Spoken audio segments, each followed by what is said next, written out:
Okay, so the Final Four is very close. It's your first experience here. How do you feel about it, and what chances does CSM have?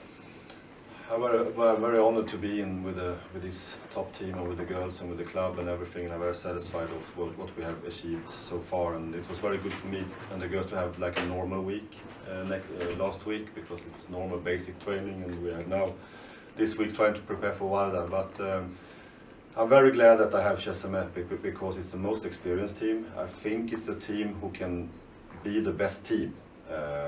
So everything is in order, and we are working with our defense now Monday, Tuesday, and then it will be our attack Wednesday and Thursday. So it will be done Thursday. Thursday we will sell anything, and then Friday will be relaxing and just loading energy. So of course we have a big chance to win, because we won last year, and what I cannot say that Vardar are going to win, or we're going to aim for third place. We're aiming for winning.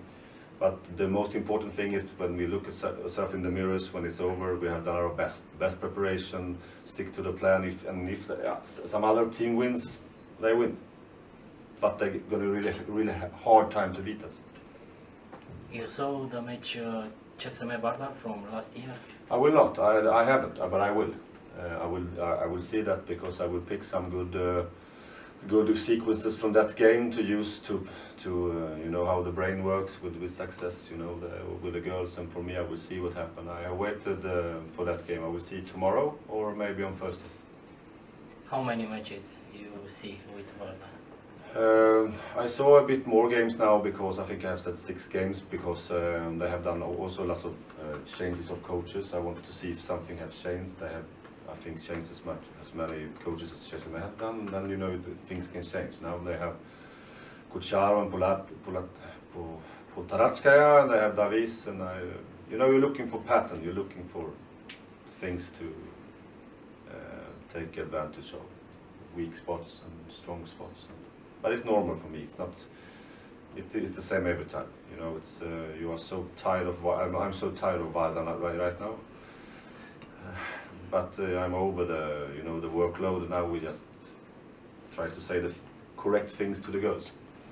But most of you wanted Vardar in semi-final. Why? Why I haven't?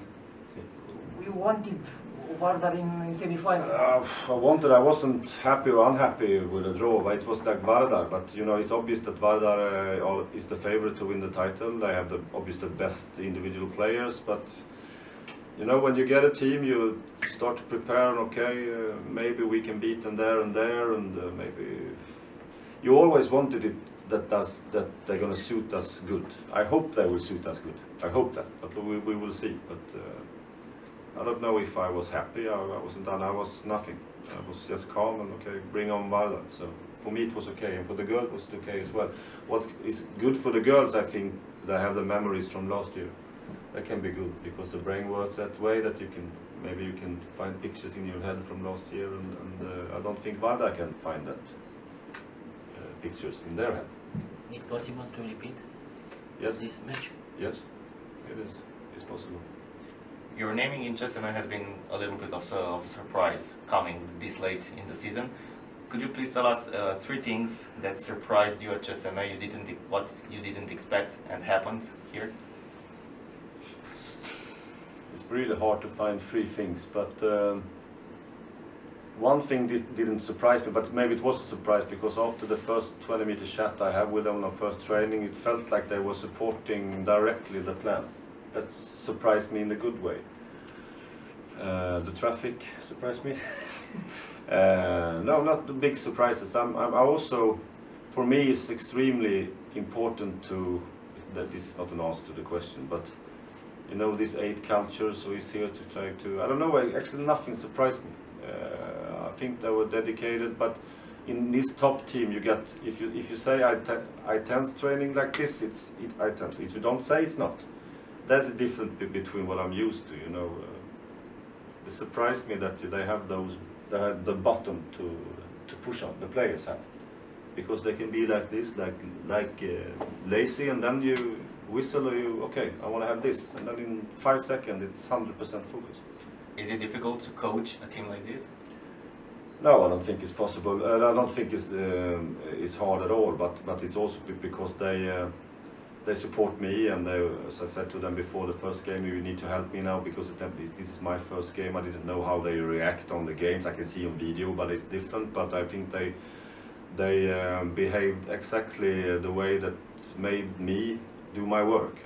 It was no prima donnas, it was no bad energy, because it was a tough, first game was tough for me because I didn't know how they should react, but after like 30 minutes I felt home because they were dedicated to the plan. They stick to the plan, and the second game in Final4 was easier because I think that was it's a more good technical. We did two very good tactical games, both home and away. So and it's also about that they help me, the players. They stick to the plan. And I have also Adrian Basile and Linus Persson, who is really dedicated and really good on their work, because I involve the coaches. For me, it's not me like a god like this. It's me, it's Adrian, it's Linus, and the other staff, and I try to get more communication between the girls. Who was tough in the beginning because they didn't know me. Who is he? He's a Swede.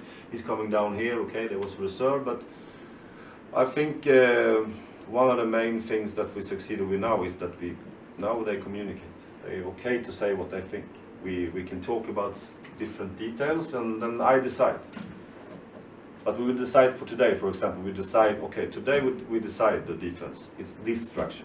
But the training and the meeting until that, we can talk about. That I have tried to implement. Bookmakers give you last chance in Budapest. Yeah, bookmakers. Yeah, bookmakers are.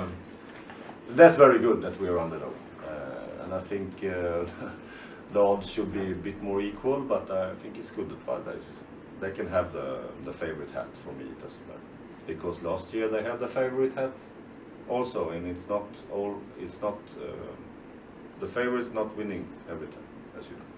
Is it better for you mentally to be an underdog? I think it's a good because that suits us, and I think it's actually also correct that we are the underdog. Maybe we not see the underdog, but I don't think we have that strong individual like last year. But we have to create something new. We have to create something that concept. No, not concept. No, that. Jag fattar inte. Nu kommer jag inte på. Vad heter det? Vilket är det svenska? Nej, men alltså som kompenserar. Compensate, and that would be the team. Good to be underdog. Can you describe Vardar for us, for the public? The Vardar have two excellent players in each position. They have three good goalkeepers, world class. They have both Harem and Mavsa left wing. They have this young Croatian on the Linz Kotic. They have Radicevic. They have six good back players. They have Lakabre, and they have also Lasovic, who have a huge development. Lekic is the diamond in the middle, but also Kumora can be a good player. Two good playmakers, and of course Penisic is one of the best shooters in the world. And they have like Damjanovic as number 6, and Damjanovic is a good player, but she said just get like 10 minutes per game. So it's the strongest team if you see to the individual players, is no doubt. No team have that skill, but you know, the individuals should build a team, and I hopefully we will try to hit them there, but because we should be a better team, and maybe that will be our success. But it's a really a team with really good players. It's obvious, you know, because you know handball and you see it as well. We have no Penisic, but we have other players. But you say will not change your players with other players. I don't. No. I will not change player. Don't change. Would you change a player No. with Vardar? No. If you have complete trust in your No, players? but it's my team, and it's. I love my girls, and I give everything for them, and I give everything for me in the team, and you cannot. It doesn't work that way. Okay, give me Penisic then, but the question is so. No, I don't want to change any player. Last year there were big celebrations here in Bucharest. Yeah. Would you think of a celebration if we've won the title?